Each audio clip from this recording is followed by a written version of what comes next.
नमस्ते क्लास। मेरा नाम है राजीव कुमार। नमस्ते क्लास डिजिटल इंस्टीट्यूट चैनल पर आप सभी स्टूडेंट्स का फिर से बहुत बहुत स्वागत है। आशा करता हूँ आप सभी अच्छे होंगे, स्वस्थ होंगे। दोस्तों, पिछली क्लास में हमने वर्कशीट की इंपॉर्टेंट टर्मिनोलॉजी पढ़ी थी। आज जो हम न्यू चैप्टर करेंगे वह है चैप्टर 11 वर्कशीट बार। वर्कशीट बार में हम सीखेंगे शीट को ऐड करना, डिलीट करना, रीनेम करना, हाइड और अनहाइड करना या शीट को कॉपी और मूव करना जैसी कई चीज़ें। तो बात करते हैं सबसे पहले न्यू शीट ऐड करने की।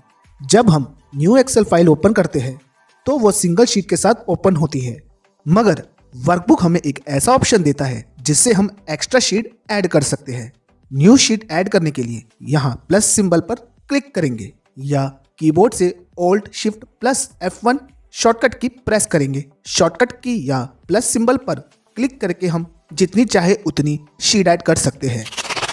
फिर देखते हैं शीट डिलीट करना। अगर हम किसी शीट को डिलीट करना चाहते हैं तो हम उस शीट टैब पर राइट क्लिक करेंगे और डिलीट ऑप्शन पर क्लिक कर देंगे या शॉर्टकट से Alt प्लस EL शॉर्टकट की प्रेस करेंगे। हमारी शीट डिलीट हो जाएगी।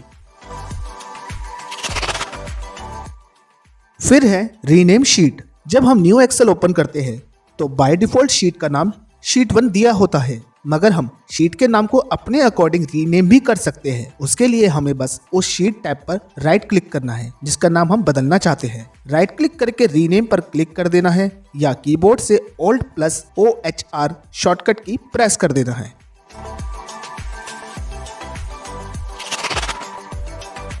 फिर बात करते हैं शीट को हाइड करने की। एक्सेल में शीट हाइड करने का ऑप्शन दिया होता है। उसके लिए हम सबसे पहले उस शीट पर क्लिक करेंगे जो हमें हाइड करनी है। फिर उस शीट राइट क्लिक करके हाइड पर क्लिक कर देंगे या कीबोर्ड से Alt प्लस HOUS शॉर्टकट की प्रेस कर देंगे।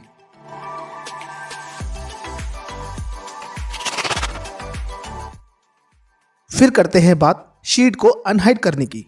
हाइड शीट को अनहाइड करने के लिए हम किसी भी शीट पर राइट क्लिक कर देंगे और अनहाइड ऑप्शन सेलेक्ट कर लेंगे या कीबोर्ड से Alt प्लस HUH शॉर्टकट की प्रेस कर देंगे। एक डायलॉग बॉक्स ओपन होगा जिसमें हाइड करी हुई शीट शो होगी। तो जोन सी भी शीट हमें अनहाइड करनी है उस पर हम क्लिक करके ओके प्रेस कर देंगे। फिर नेक्स्ट आता है हमारा colour sheet tab. Sheet tab को बैकग्राउंड कलर देने का ऑप्शन होता है। उसके लिए हम सबसे पहले उस शीट को सेलेक्ट करेंगे और उस पर राइट क्लिक करके टैब कलर में दिए राइट एरो पर क्लिक कर देंगे। क्लिक करते ही सभी कलर शो होने लगेंगे। इसमें से आप कोई सा भी कलर सेलेक्ट कर सकते हैं। तो जैसे ही मैं यहाँ रेड कलर लेता हूँ, आप देखेंगे शीट टैब के बैकग्राउंड में कलर फिल हो जाएगा।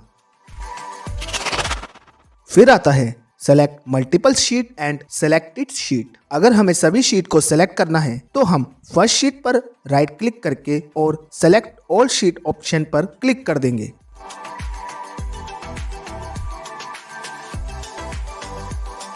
दूसरा मेथड यह है, पहली शीट पर क्लिक करें और शिफ्ट प्रेस करते हुए लास्ट शीट पर क्लिक कर दें। आपकी सभी शीट्स सेलेक्ट हो जाएगी।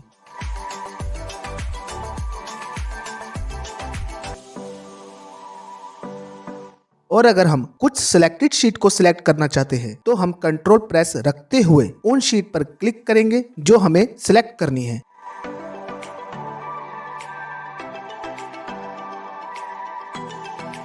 अब यहाँ सभी शीट की जगह केवल 2 ही शीट सेलेक्ट हो रखी है।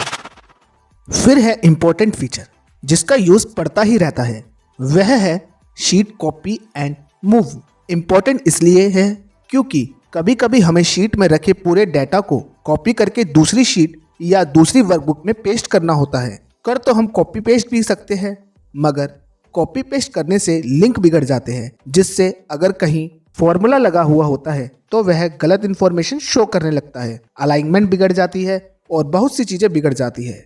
ऐसे में वर्कशीट में एक ऑप्शन दिया होता है शीट मूव एंड कॉपी का। पहले देख लेते हैं शीट मूव करना।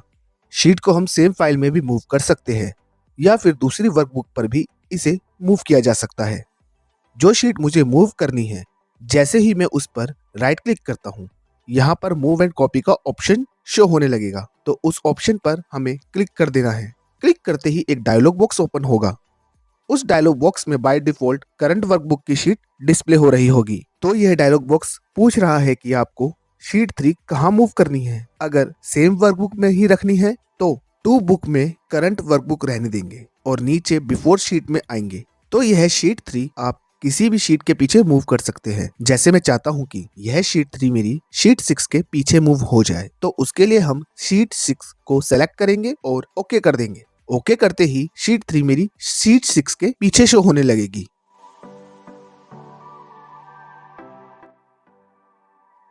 अगर मुझे अपनी शीट लास्ट में मूव करनी है तो वो तो हम नहीं कर पाएंगे, क्योंकि यहाँ तो केवल बिफोर शीट ऑप्शन ही दे रखा है।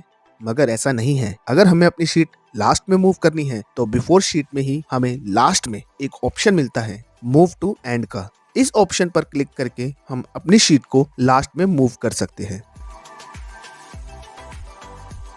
शीट को मूव करने का एक शॉर्टकट मेथड भी होता है। वो ये है कि जिस शीट को हमें आगे या पीछे मूव करना है उस शीट को माउस से लेफ्ट क्लिक करके पकड़े रखें और जहां शीट को मूव करना है वहां शीट को ले जाकर छोड़ दें। यह तो हम सेम शीट में ही शीट को आगे पीछे कर रहे थे, मगर जब हम किसी शीट को दूसरी वर्कबुक में मूव करना हो तो उस शीट पर राइट क्लिक करें जो हमने मूव करनी है। राइट क्लिक करते ही मूव एंड कॉपी को सेलेक्ट करेंगे। जो डायलॉग बॉक्स ओपन हुआ है उसमें टू बुक के नीचे दिए डाउन एरो पर क्लिक करेंगे। अगर आप न्यू बुक में यानी कि बिल्कुल फ्रेश एक्सेल में मूव करना चाहते हैं तो न्यू बुक पर क्लिक करेंगे और ओके कर देंगे। ओके करते ही न्यू एक्सेल ओपन हो जाएगी और हमारी शीट उसमें मूव कर जाएगी। मगर आप किसी ऐसी वर्कबुक में शीट को मूव करना चाहते हैं जिसमें आप पहले से काम कर रहे हैं तो पहले तो उस फाइल को ओपन करें ताकि टू बुक के अंदर वह वर्कबुक भी शो होने लगे।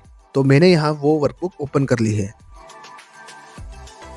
अब मैं टू बुक के नीचे डाउन एरो पर क्लिक करूंगा और वो वर्कबुक सिलेक्ट करूंगा जहां मुझे शीट मूव करनी है। वर्कबुक सिलेक्ट करके ओके कर देंगे। आप देखेंगे आपकी शीट दूसरी वर्कबुक में मूव हो चुकी है। हमारी शीट मूव तो हो रही है मगर पुरानी वर्कबुक से डिलीट भी हो रही है। हम चाहते हैं कि हमारी शीट दूसरी वर्कबुक में मूव भी हो जाए और पुरानी वर्कबुक में से भी डिलीट ना हो। तो उसके लिए इसी डायलॉग बॉक्स में एक चेक बॉक्स मिलता है। जैसे ही हम इस बॉक्स पर क्लिक करेंगे और ओके करेंगे तो हमारी शीट सेलेक्टेड वर्कबुक में मूव हो जाएगी और साथ साथ सेम वर्कबुक में भी रहेगी।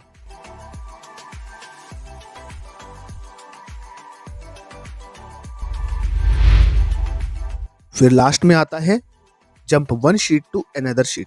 जब हमने एक वर्कबुक में कई शीट्स बनाई होती है तो हमें एक शीट से दूसरी शीट पर जाने के लिए उस शीट पर क्लिक करना होता है या कीबोर्ड से कंट्रोल प्लस पेज अप या पेज डाउन करना होता है। मगर यदि हम जिस दूसरी शीट पर जाना चाहते हैं वह पहली शीट से दूर है तो उसके लिए हमें एक्सेल डायरेक्ट जंप करने का ऑप्शन देता है। फर्स्ट शीट के पीछे right and left arrow show हो रहे होंगे। तो जैसे ही हम दोनों में से किसी भी एरो पर राइट क्लिक करेंगे हमारे सामने एक डायलॉग बॉक्स डिस्प्ले होगा। इस डायलॉग बॉक्स में आपकी सभी शीट्स शो हो रही होगी। तो जिस शीट पर आपने जंप करना है उस शीट पर क्लिक करें और ओके प्रेस कर दें। आप डायरेक्ट उस शीट पर मूव हो जाएंगे।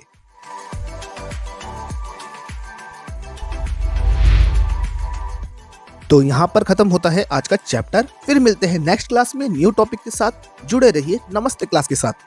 नमस्ते नमस्ते क्लास।